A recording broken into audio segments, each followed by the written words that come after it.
Hello everyone, how are you? How's things?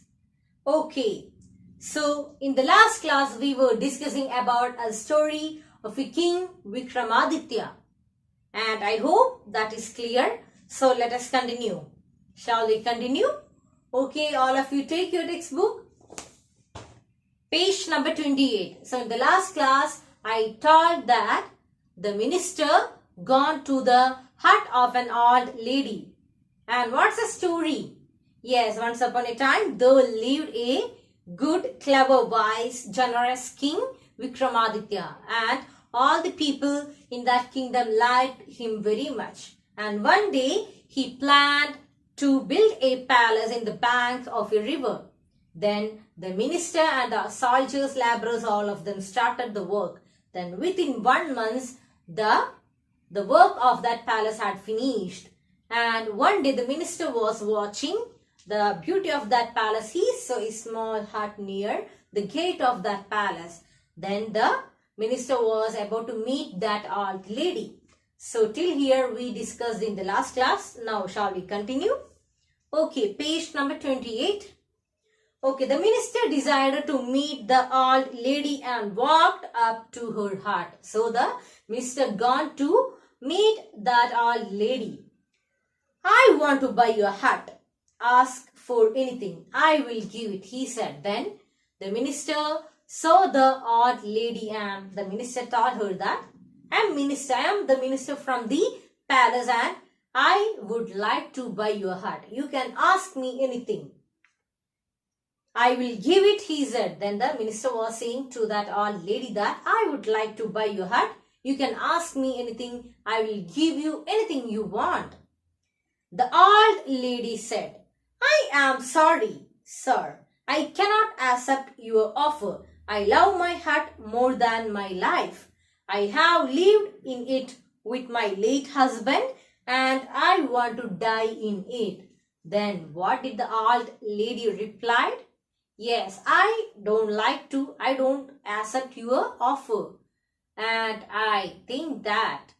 And the old lady was saying that this hut is more precious for me than your money. I don't need your money. This hut is very precious than that. Because my husband lives here and he died in this hut. So likewise, I would also like to live in this hut and I want to die in this hut. The old lady replied to the minister. The minister tried to tell her that her hut would spoil the charm of the newly constructed palace.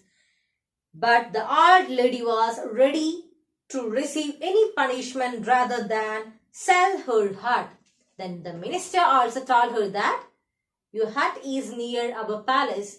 And after that, the minister also told the old lady that your small hut will spoil the charm, beauty of our palace. So better you give your hut to us, otherwise you will be punished. But the old lady was ready to accept any punishments from the king and the minister. She was very strong. She was ready to accept any punishments from them. The matter was then taken to the king, and this matter was taken to the king. The king included in this case. The wise and generous king thought for a while and then said, leave the hut where it is. I will not spoil the beauty of the palace. It will only add to its beauty.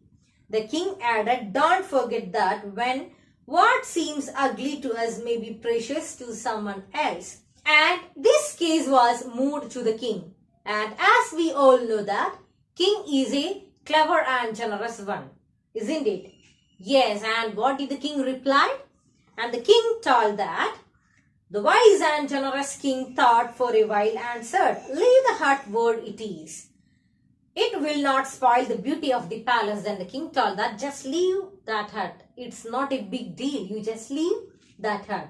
And that hut won't spoil the beauty of our palace. That hut is not a problem. It won't spoil the beauty or charm of our palace.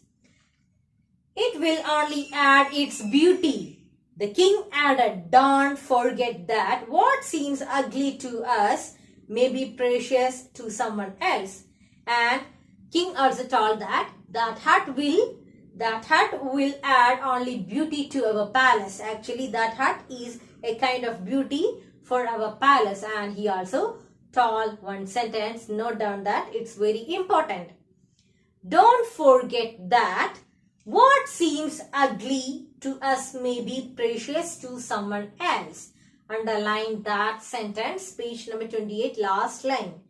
I repeat, don't forget that what seems ugly to us may be precious to someone else. So, here the king told that what seems ugly to us. Actually, we felt some ugly by seeing something, but that will be precious to someone else. So that is the moral of this story. And the king told that what seems ugly to us.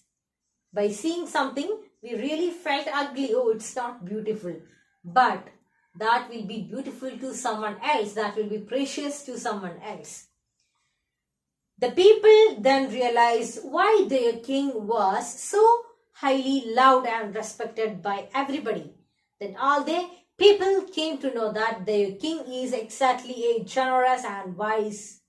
Here the story ends. So that is the moral this lesson conveys to us. I repeat, can you say, what seems ugly to us may be precious to someone else. Underline that and you have to learn that moral, okay? So, and this story was adapted from the story of King Vikramaditya. I know most of you heard many stories about this King Vikramaditya, right? Okay, so that's all for today. Thank you.